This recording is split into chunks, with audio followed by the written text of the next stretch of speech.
Live from London, this is Global Business. Hello and welcome to the programme. I'm Andrew Wilson. And I'm Robin Dwyer. Our top stories.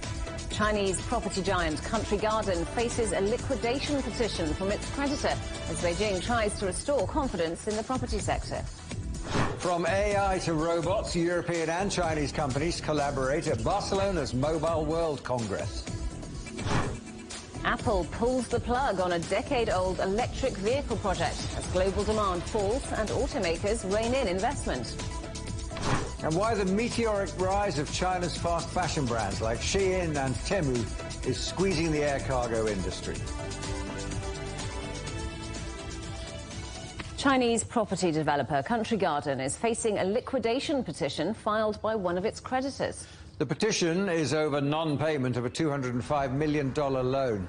The company says it'll oppose the petition and take legal measures, with a court hearing taking place in May. That comes after Country Garden defaulted on its overseas debt in October last year. Its shares, which are still traded on the Hong Kong Stock Exchange, fell more than 12% on Wednesday. Let's talk to Chen Jiahe, who's Chief Investment Officer at Novum Archive Technologies. Good to see you. Welcome to the programme.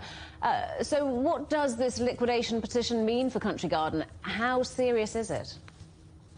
Well, this is certainly not a good news, but for the developers with a lot of leverage, they didn't have too much good news in the past few years. Overall speaking, this petition is not compulsory, so Country Garden still have ways to cope with it, and there remains a large chance that they can fix it. But clearly, the market is not too happy about it. Today, its stock price has dropped by 12.5%. But for other developers with much less leverage, the situation is better. We can see there are still many developers working pretty well, especially those with smaller amount of leverage. Actually, one of my friends just talked to me this morning that he felt good about the deleverage action that his company did in the past few years. Only for developers with a large amount of financial leverage, the situation is a bit hard. But you know, this is how the market works. Risk control is always priority for companies. Let's look at the Hong Kong property measures, because it scrapped cooling measures for residential property. How have the markets reacted to that? Well, we have seen that the stock market has rose rapidly after the policy has been announced. Most of the Hong Kong real estate developers have been rising by around 3% to 6%. But in the trading session in the afternoon, the stock market fell back again, partly influenced by a bad day in the mainland market, especially for the small cap companies. So basically speaking, the stock market has been performing slightly positive to this news. I think the market is waiting for the market performance after the policy. That is to say, stock investors are not too sure about how the real estate market will react to the new policy in the long term.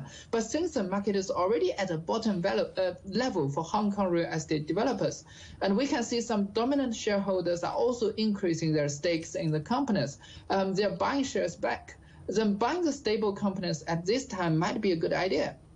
So it seems like the markets have welcomed these measures then, but do you think that longer term they will actually make a difference? Well, for the long run, sure, the new policy will help out. Less taxation will bring more trade and will bring more buyers to the market in Hong Kong. But the real U-turn of the market requires more things. The most important thing will be the economy and the stock market of Hong Kong. For example, if there comes a bull market of the Hong Kong stock market, which we are expecting, then there will be a positive support to the real estate market as well, because only with more money from economic activities and the stock market, then people will have more money to rent and buy the properties in the long term.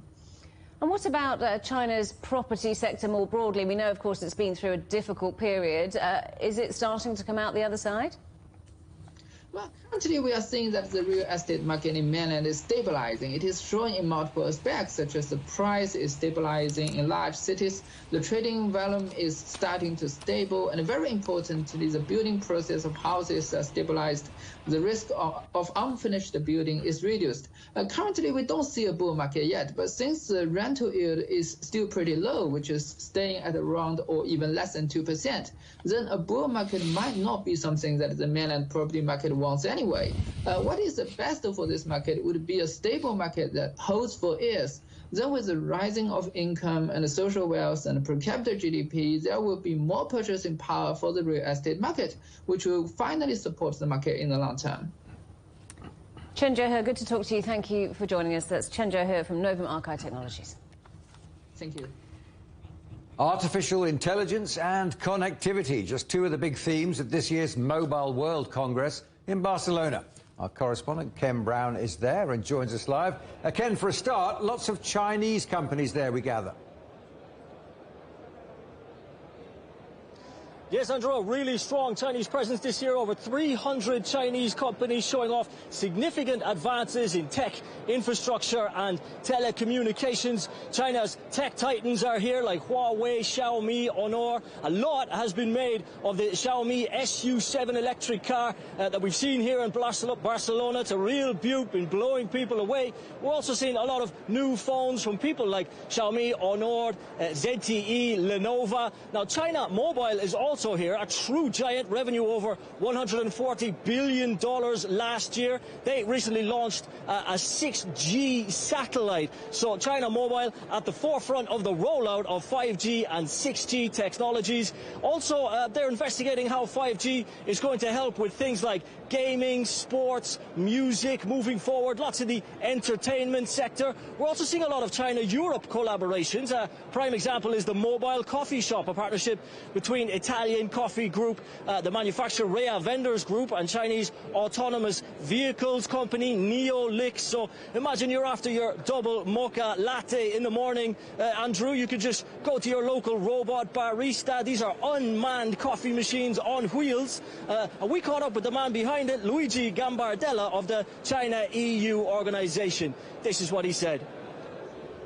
It's incredible this year. Officially, the number says that there are about more than 300 exhibitors from China, Chinese company, but I believe that there are even more.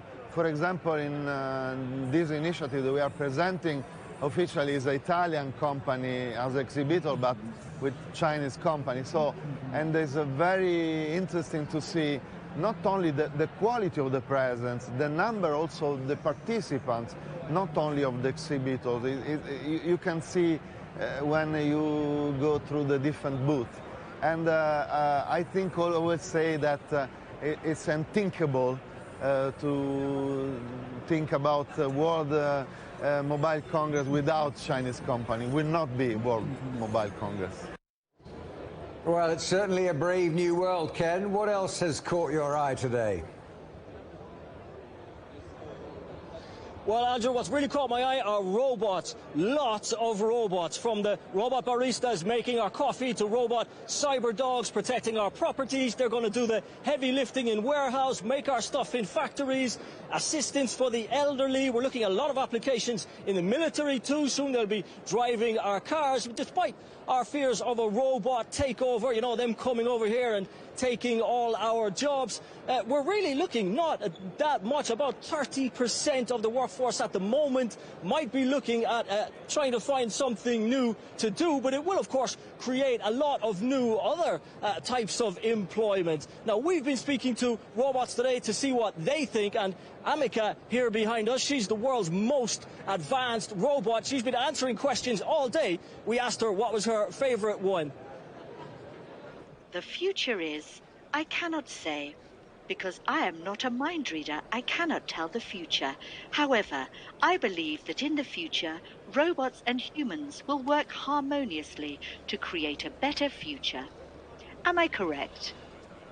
What is the funniest question that I have been asked in Barcelona? I have been asked if I like to eat microchips. Yes, is the answer. I am a robot and my favorite food is microchips, indeed. So there you are.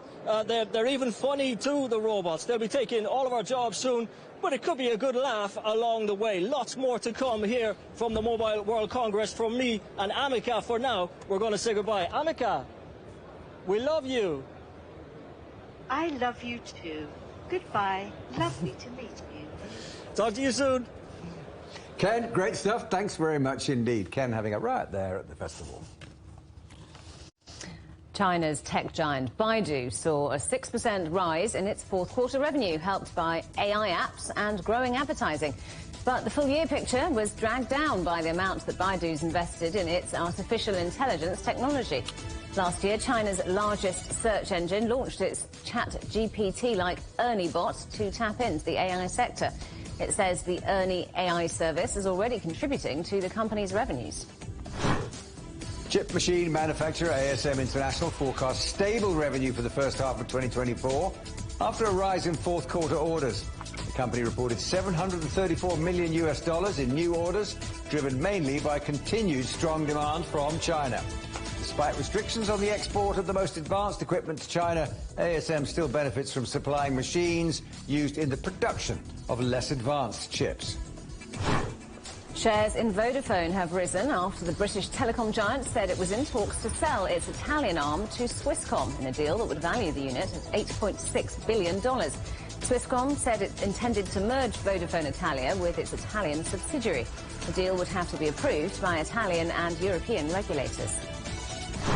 The Paralympic Games in Paris is tipped to reach its largest ever audience after organisers confirmed a record number of countries have agreed broadcast deals.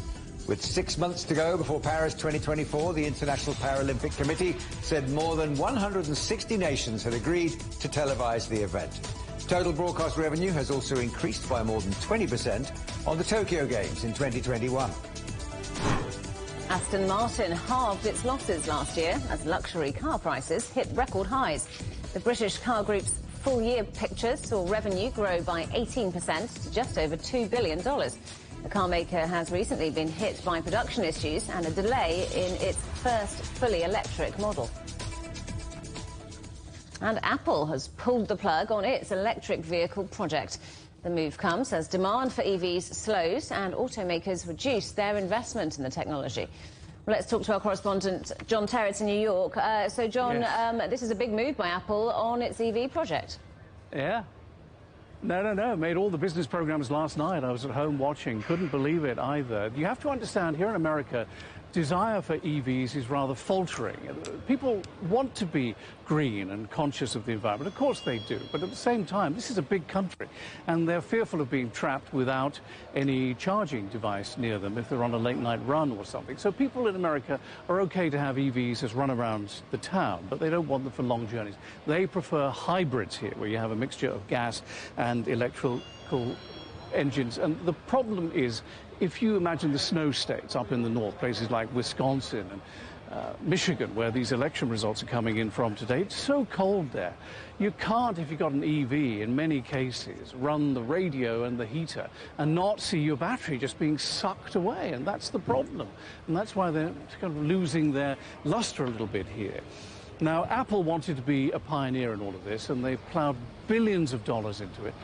It's been going for 10 years, the whole team trying to design the Apple car.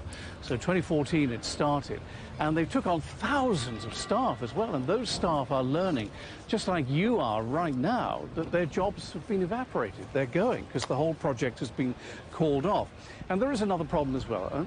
Apple came to the conclusion that it would be difficult to market a car because it's kind of so outside what Apple does.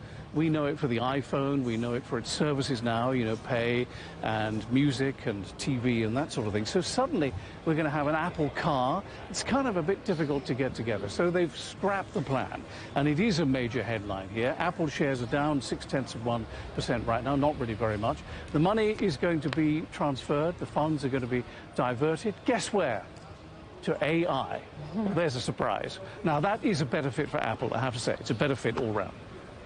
Well, let's talk, John, about Sam Bankman-Fried. We haven't mentioned him for a while, but the FTX founder is asking for leniency.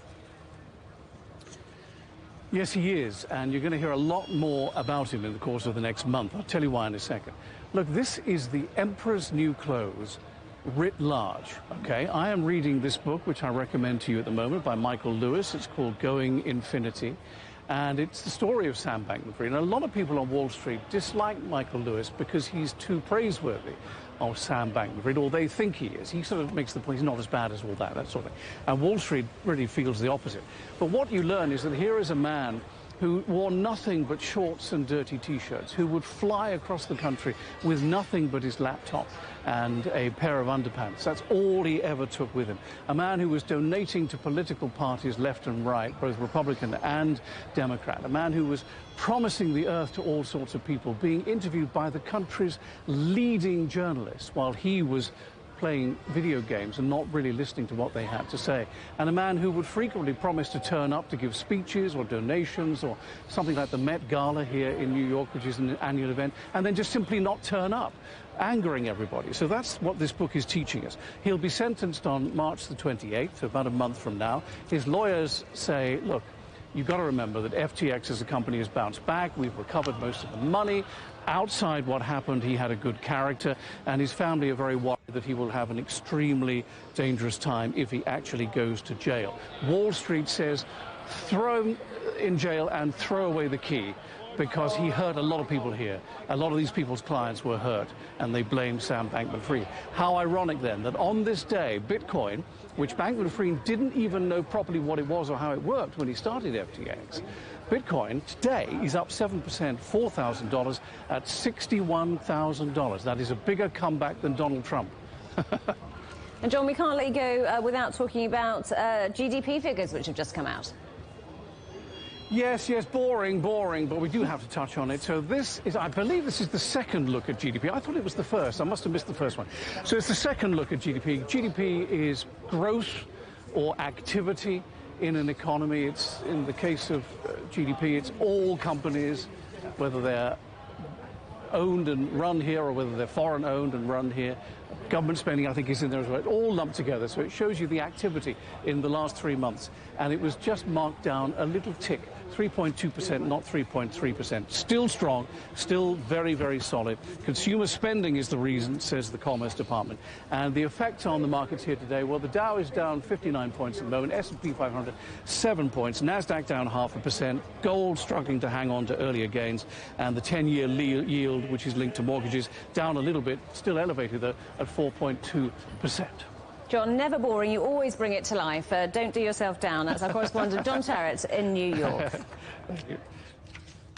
You're watching CGTN. Still to come, Hamas says there's a long way to go before a ceasefire deal can be agreed with Israel.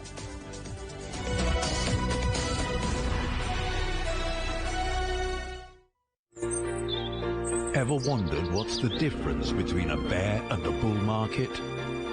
Where are the cash cows? And who are the lame ducks? And what exactly are black swans? Grey rhinos? And unicorn companies? Make sense of it all with Global Business, only on CGTN. I think it should be more global cooperation. I would like to hear more the voice of the developing countries. Globalization has lifted more than 1 billion people out of poverty. The green transition has to happen. It's a necessity. Well, China and the United States are important powers in the world. What unites us is much more than what divides us. And I believe China is committed to this agenda. Join me, Juliet Mann, to set the agenda at these times every weekend on CGTN.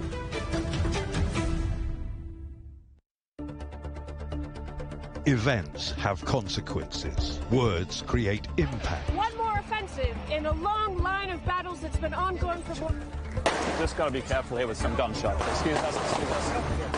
The world today matters for your world tomorrow. The number of casualties is growing quickly. Why, this is one of the hardest hit towns in the region. The world today, every day on CGTN.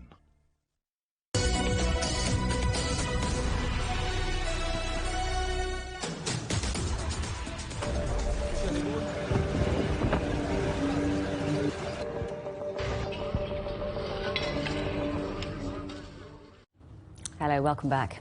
Hamas says that there's still a long way to go to secure a ceasefire with Israel. An official from the group said President Joe Biden's optimism over a temporary truce does not match reality, insisting the group is showing flexibility in negotiations but is also prepared to keep fighting. Israel says it struck 8 significant targets overnight and has reported 2 more soldiers were killed. Hamas says it's launched 40 missiles from southern Lebanon at Israeli military targets. Israel says it intercepted a number of launches, with damage reported in its northernmost city of Kiryat Shmona. Later, Israel said it had carried out airstrikes on what it said was a Hezbollah weapons storage and manufacturing site in southern Lebanon. Well, our correspondent Sarah Coates is live for us in Tel Aviv and joins us now. Sarah, let's start with the north first. What's the latest on the Lebanon border? Andrew, this situation deteriorating even since we came to you last. As you mentioned, continued cross-border strikes along that border. In the last hour or so, rocket sirens have been ringing out in these northern border communities.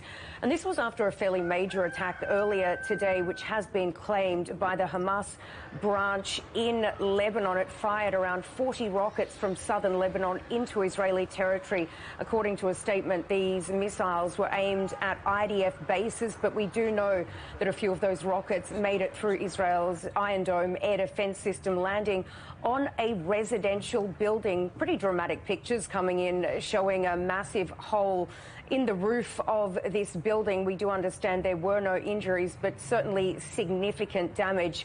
And this is really putting a lot of pressure on the Israeli government, which is really being seen as not doing enough to bring the security situation in the north under control, with these 80,000 or so internally displaced people constantly being told maybe you can go home next week, but then told you need to stay in your hotel. So certainly a lot of pressure for these people to get back home.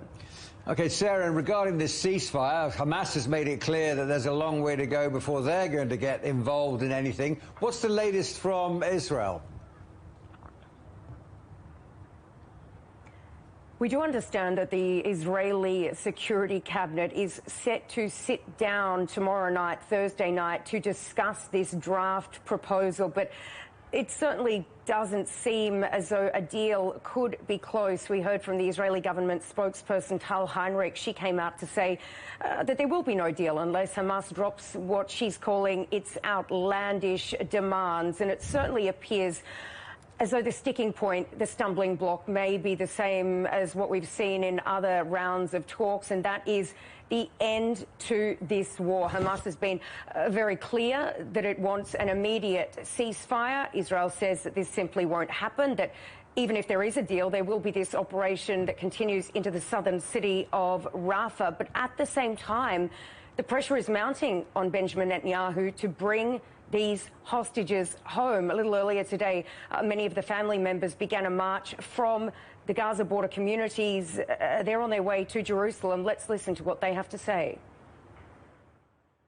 145 endless days and nights of yearning for our loved ones, which send them strength and ask them to hold a little longer.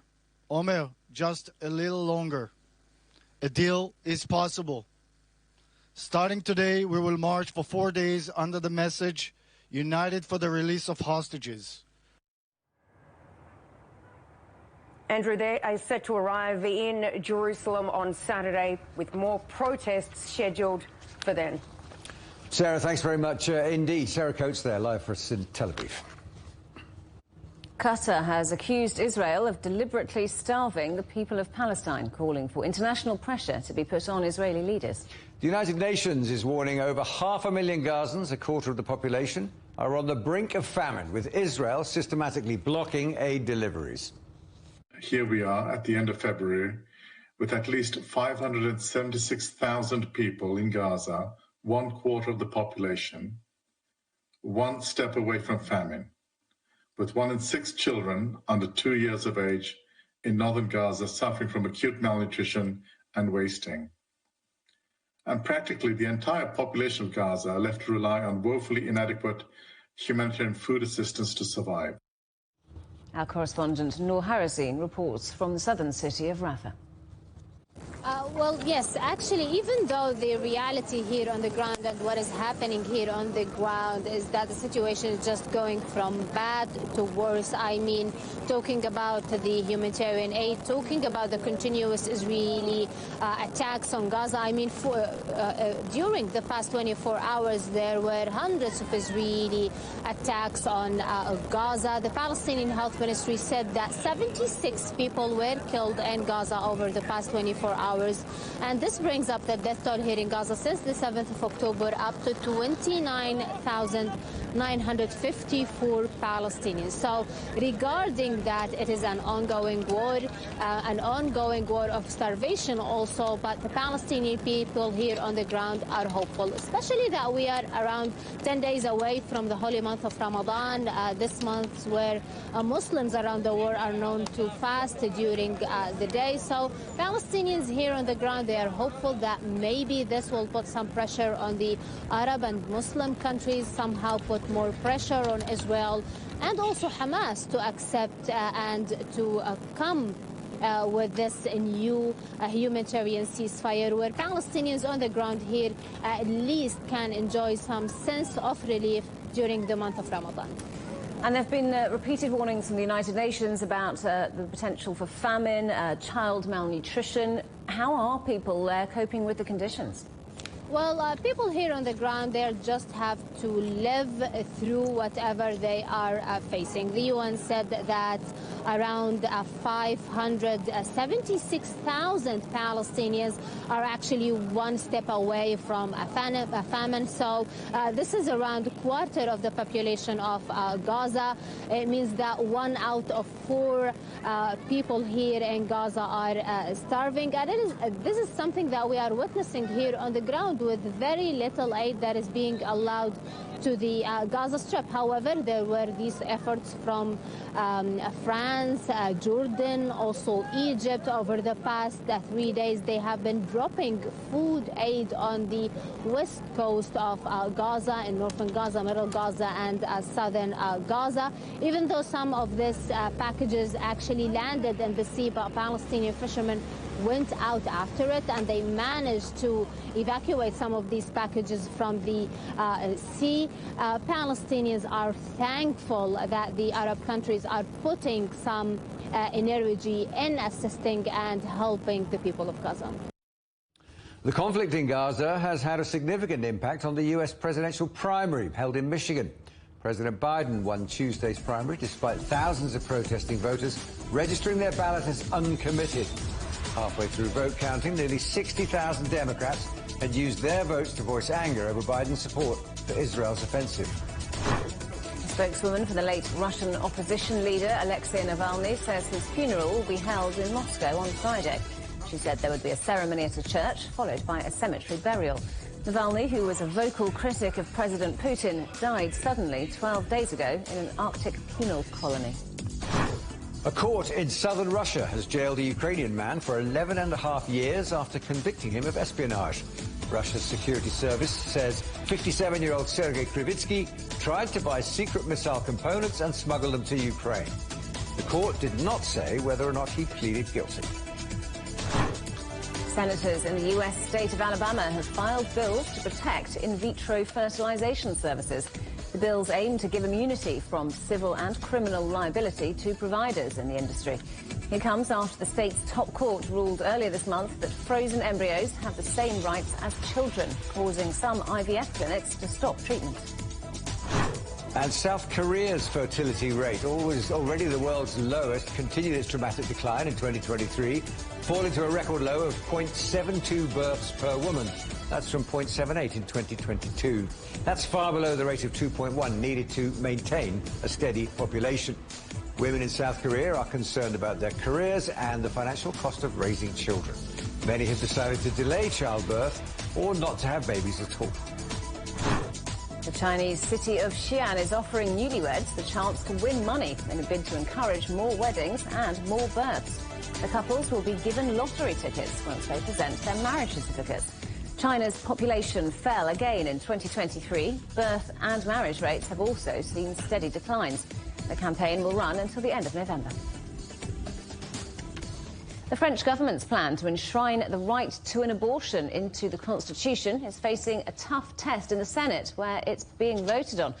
Let's talk to our correspondent, Tony Waterman in Paris. The fate of this bill still hanging in the balance. It certainly is, and the public debate on this constitutional amendment has now started in the Senate chambers here behind me. The French Justice Minister opened the debate telling lawmakers that the French are watching us and saying that a democracy cannot fully control its destiny if the women who live there do not have the freedom to control theirs. There are really three main principles that are going to be debated in the coming hours. First and foremost, of course, this guaranteed freedom that would be put into the Constitution for a woman to access abortion. Also, the freedom of conscience for doctors and midwives, their ability to refuse to carry out the procedure if they don't believe in it morally. There is concern among some that if you guarantee this freedom for abortion, that it would force the hand of these doctors or midwives. The Justice Minister trying to allay those fears, saying that that would not be the case. And finally, the third thing that is going to be debated is the principle of safeguarding the dignity of human persons. The bill, the amendment for the Constitution, has already been overwhelmingly approved by the National Assembly, which is the lower house. But as you said, the fate is uncertain in the Senate because it is majority conservative, and the top three leaders have already come out to say that they are against this. They argue that there are more important issues to be discussing in France right now, and that abortion is not under threat in the country, they say. And of course, women have had access to the procedure since 1975. And unlike the United States, there has not been this massive movement to pull back on those rights. But certainly some lawmakers, a lot of women and a lot of citizens here say they just don't want to risk it. So why is France doing this then, trying to make sure that abortion is a constitutional right? Well, you know, there wasn't a lot of discussion about enshrining this into the Constitution before 2022. That was the year that the U.S. Supreme Court overturned Roe versus Wade, that pulled back on abortion rights in the U.S., backtracking on 50 years of precedents. And now tens of millions of women across the United States do not have easy access, if any access, to abortion, even in the case of medical emergencies. So while some of the lawmakers that have been speaking already today say, yes, perhaps that it's not under threat right now in France, but if we wait until it is under threat, it could be too late to make sure that this right is protected. The Justice Minister saying we don't write laws for today, we write laws for the future. And certainly we have seen, not just here in France, but across Europe, more lean to the right, the far right gaining seats, and we're expecting them to gain more seats in the June parliamentary elections. So it's about protecting this, getting it into the Constitution before it becomes not even an option. Tony, thank you very much. Our correspondent Tony Waterman in Paris. A nationwide strike in Greece has disrupted public transport and brought the ports around Athens to a halt. Workers from across public and private sectors are protesting over wages and conditions. Our correspondent Evangelos Sipsas is in Athens. What started as a peaceful demonstration escalated to scuffles, tear gas and stun grenades being deployed by riot police. This, as thousands took part in protests in the Greek capital demanding higher salaries and job security, while thousands of students were protesting against the privatization of universities in the country. And all that during the anniversary of the worst ever train crash that shocked Greek society, when 57 people, mostly students, lost their lives. A year on, students continue to demonstrate and call for justice. We remember this event every day. We feel pain, sadness and anger. That's why we are here today. We need to remember what happened, and we need to fight for justice to be served so it won't happen again. Protesters ranging from rail and hospital workers to seafarers and school teachers joined the 24-hour walkout by Greece's largest public sector union, AVEVI. At the same time, students from all over the country joined the rally in Athens to demonstrate against the privatization of universities, worrying that part of the already decreased public funding will be allocated to private institutions. When public universities are underfunded, I don't understand why the government wants to create private universities, arguing that this way they are trying to boost education in the country. It's hypocritical. If I had the chance to speak with the Education Minister, I would ask him, why don't you further fund public universities? The demonstration was the largest the country has seen since the beginning of the year, with more than 24 organizations from students to health workers and laborers from the public sector who demand higher salaries. They haven't seen an increase since the recovery of the debt-long financial crisis, and their monthly salaries lag behind those of other European Union nations. Inflation and product prices are increasing at a much faster rate than our salaries. Today our salaries are very low. We haven't seen an increase in over 14 years. Our paycheck is only good for the first 15 days of the month. After that, we struggle until the next paycheck. A very packed day where many demonstrators were out for their own reasons. Higher salaries, better jobs, and security against private universities. All major topics affecting Greek society. But despite all the different demands, protesters of all ages united to remember the victims of the train crash and held up a black banner reading, "We won't forget, we demand justice." Evangelos Ipsas for CGTN, Athens. You're watching CGTN, still to come, looking east. UK chef and restaurateur Gordon Ramsay adds to his collection of restaurants.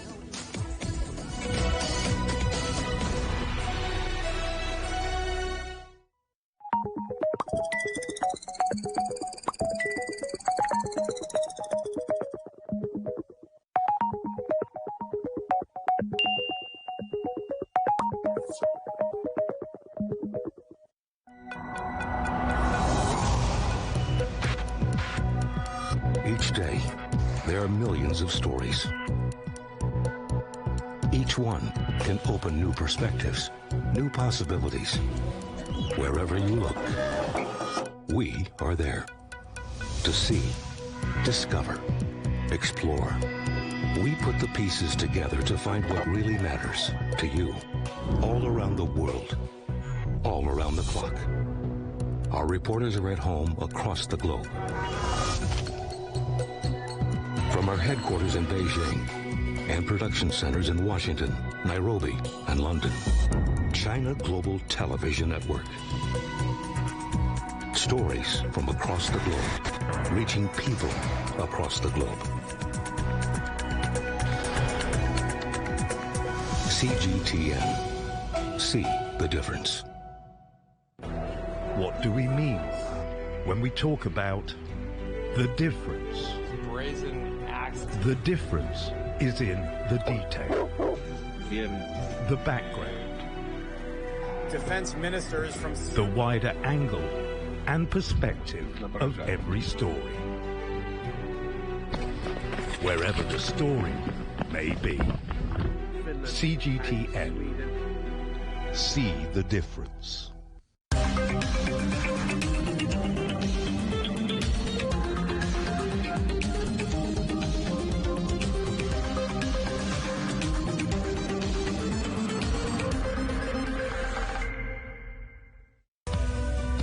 We are all connected.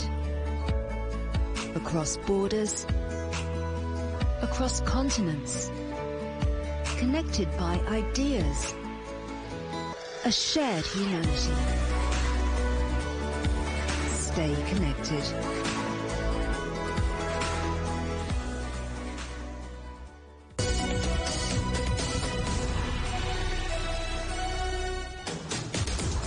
Welcome back to Global Business Europe with Robin Dwyer and Andrew Wilson. The headlines again. Chinese property giant Country Garden faces a liquidation petition from its creditor as Beijing tries to restore confidence in the property sector. From AI to robots, European and Chinese companies collaborate at Barcelona's Mobile World Congress. And Apple pulls the plug on a decade-old electric vehicle project as global demand falls and automakers rein in investment. Competition for air freight is being intensified by restrictions placed on ships using the Red Sea because of attacks on them by Yemen-based Houthi rebels. But there's a much bigger factor squeezing the air cargo industry, the rise of Chinese e-commerce retailers like Shein and Temu, driven by booming demand for fast, cheap fashion. Shein sends out 5,000 tons of goods daily, Temu 4,000, Alibaba 1,000, and newcomer to the e-commerce space, TikTok, sends 800. That could fill 108 Boeing 777 freight planes every day. Fast, cheap fashion is in such demand, it accounts for half of China's total international e-commerce shipments. And cheap clothing also makes up over 30% of all long-distance cargo flights. Well, Peter Sand is chief analyst for Zeneta, an ocean and air freight market analytics firm. I asked him if he thought air freight at this capacity was sustainable and whether supply could keep up with demand. Supply of air freight cargo capacity have been able to keep up so far, but we have also seen in most recent months that some of the new major brands within e-commerce and fast fashion like Temu and Shein have definitely taken up a sizable portion of available capacity, and also, of course, while doing that, bringing rates higher up. If you look at the Zeneta platform, where we follow developments like that all the time. Has that led to more traditional retailers being pushed aside or having to make room for this new surge?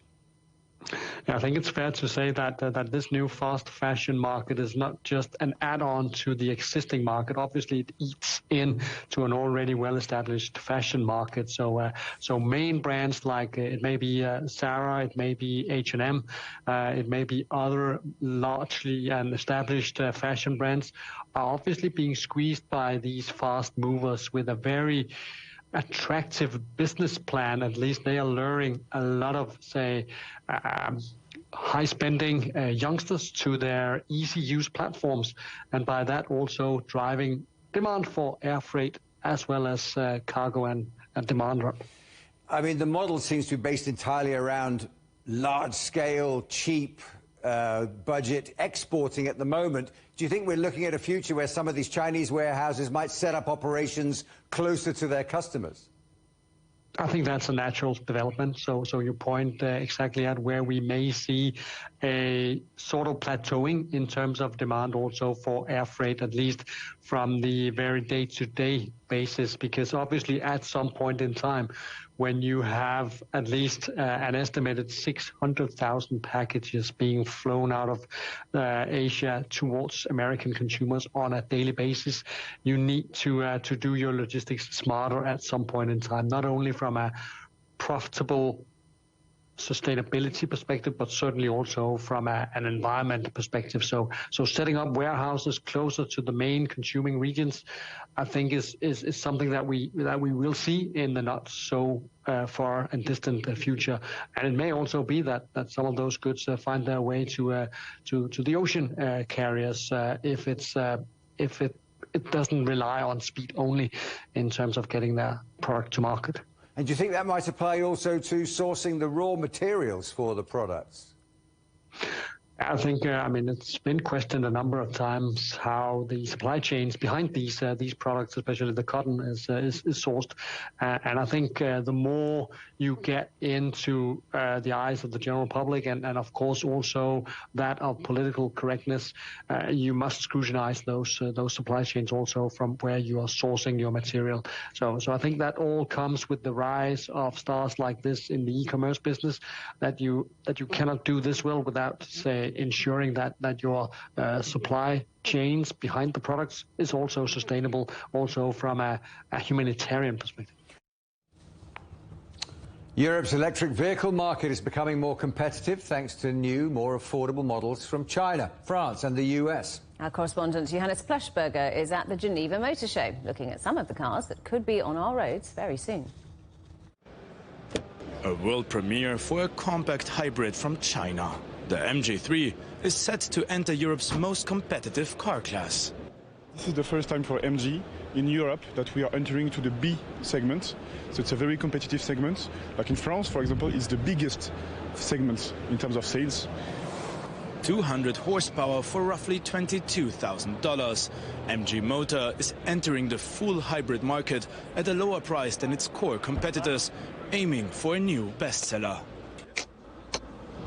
Another world premiere is the new Renault R5, an all-electric remake of the French cult car from the 70s. The retro design comes at the price of roughly $27,000 and offers a range of up to 400 kilometers. Customers preferring a longer range and more luxury might be interested in the Air Pure, Lucid's new entry-level model. The American premium brand has significantly lowered the European starting price to $92,000. So with this car, we've gone to a real rear-wheel drive configuration. Our other Lucid Airs are all-wheel drive. That's brought the cost down and made it more accessible. We've used a slightly smaller battery, but still, with that, can do 747 kilometers of range. The design is really sculpted to excel at aerodynamics. But despite several world and Europe premieres, Geneva's International Motor Show has lost much of its shine. Fewer visitors, fewer exhibitors. As car companies find other ways to promote their vehicles, there are many who fear that the show could soon be taken off the road forever. Johannes Pleshberger, CGTN, Geneva. You're watching CGTN. Still ahead, it's freely available and could help fight pollution. The natural resource we shouldn't brush off.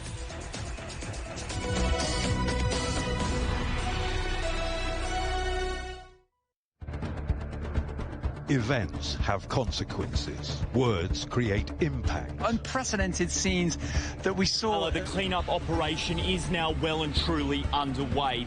Parts of southern Europe remain in a state of emergency. Context gives meaning. People make history.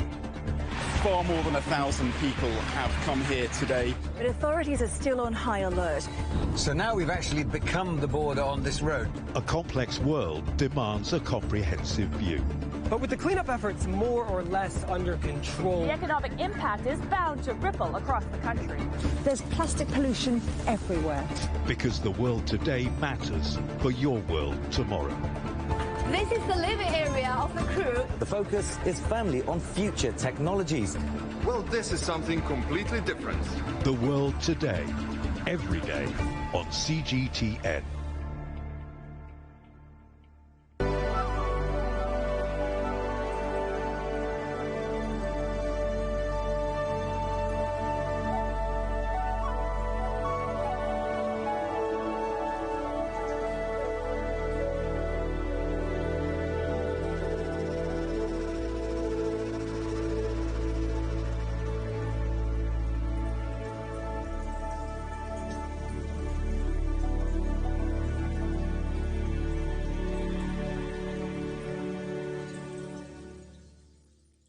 The National People's Congress, China's top legislature, and the Chinese People's Political Consultative Conference, the country's advisory body, convened their annual sessions in Beijing.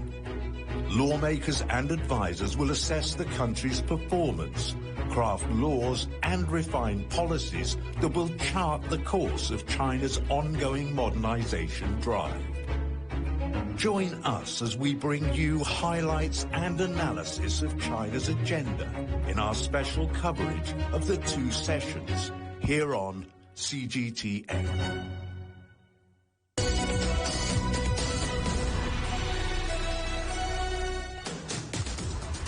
Welcome back. In Kenya, residents of the coastal city of Mombasa are trying to stop the flow of plastic waste into the Indian Ocean.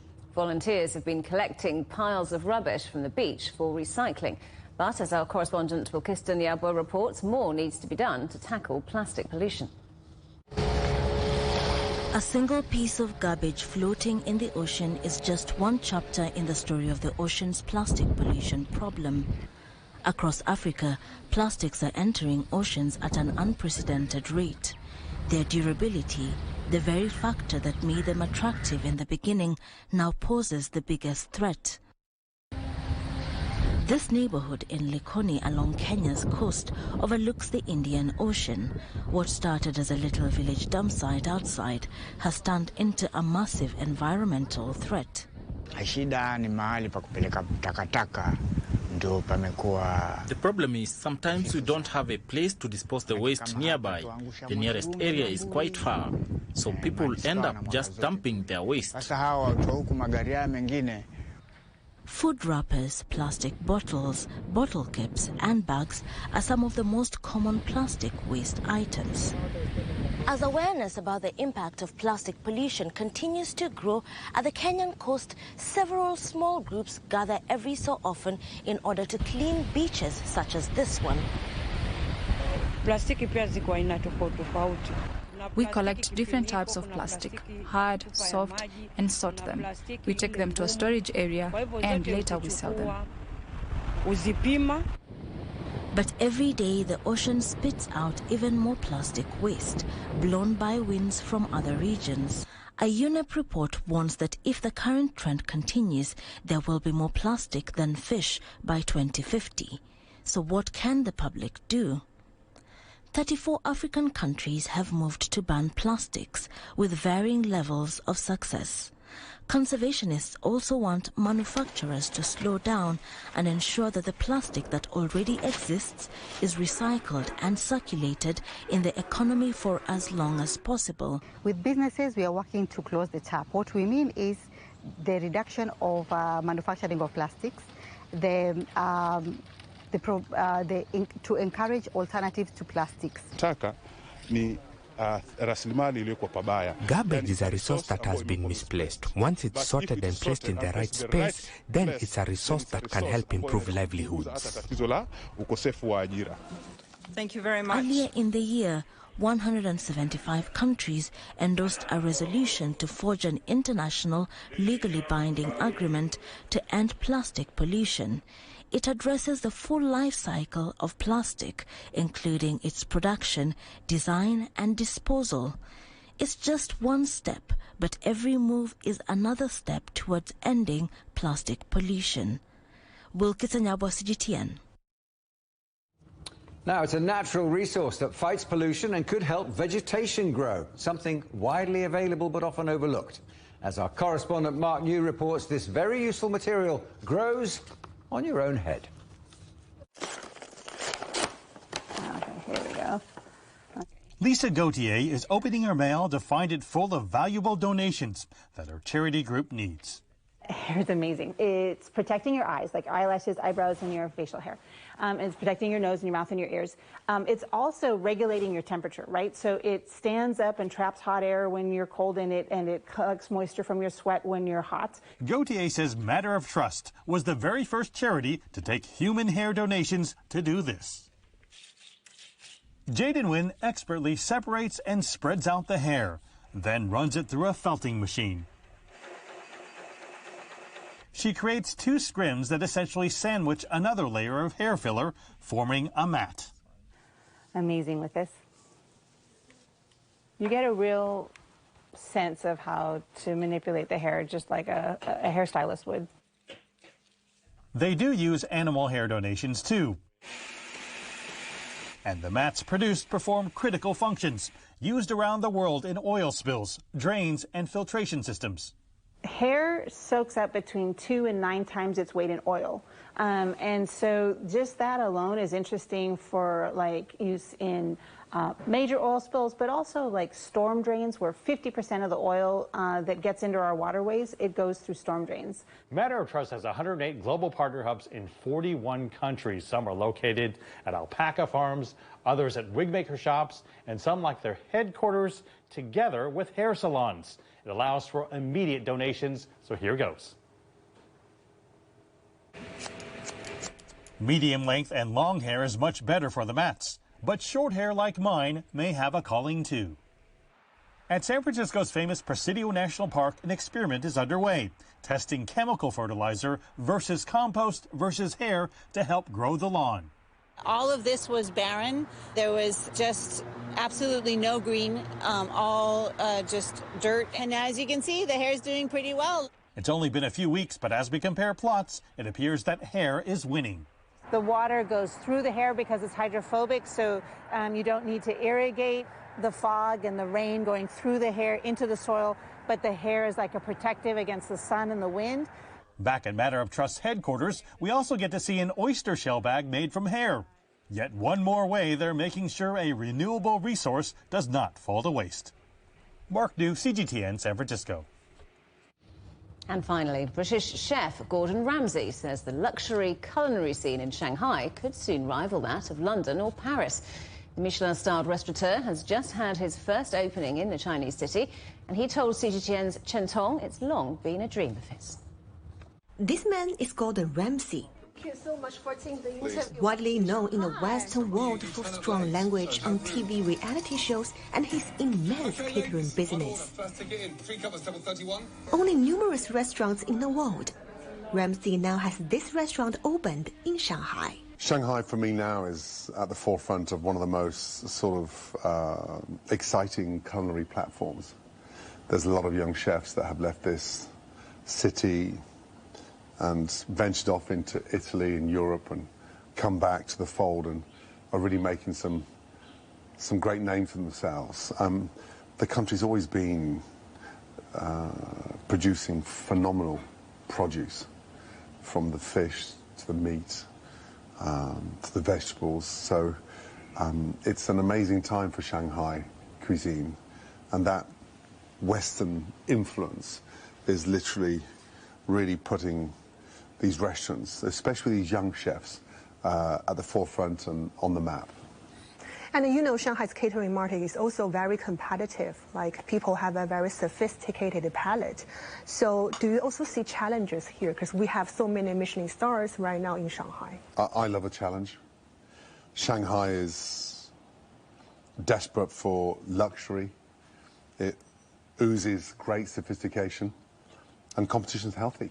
So, coupled with what's happening locally and watching that Michelin Guide launch every year here in Shanghai and seeing these young chefs go out and come back and elevate their culture into these guides is a beautiful thing. To be part of that now and to be part of that renaissance, I'm very happy. But do you think, compared with like consumers in London or in Europe, consumers in Shanghai, in China, they are willing to spend a lot of money while eating up? You look at the quality of whiskies on the shelf, the wine list, and again, that need for perfection. Shanghai now can rub shoulders with Paris, Milan, New York, London, Barcelona, Rome, and so Shanghai has all the ingredients to be as good as Paris, as good as New York, and as good as London. And the headlines again. Chinese property giant Country Garden faces a liquidation petition from its creditor as Beijing tries to restore confidence in the property sector. From AI to robots, European and Chinese companies collaborate at Barcelona's Mobile World Congress. And Apple pulls the plug on a decade-old electric vehicle project as global demand falls and automakers rein in investment. And that's it for Global Business Europe. Thanks for watching. Coming up next on CGTN, Africa Live. See you again tomorrow, same time, same place. From all the team in London, goodbye. Goodbye.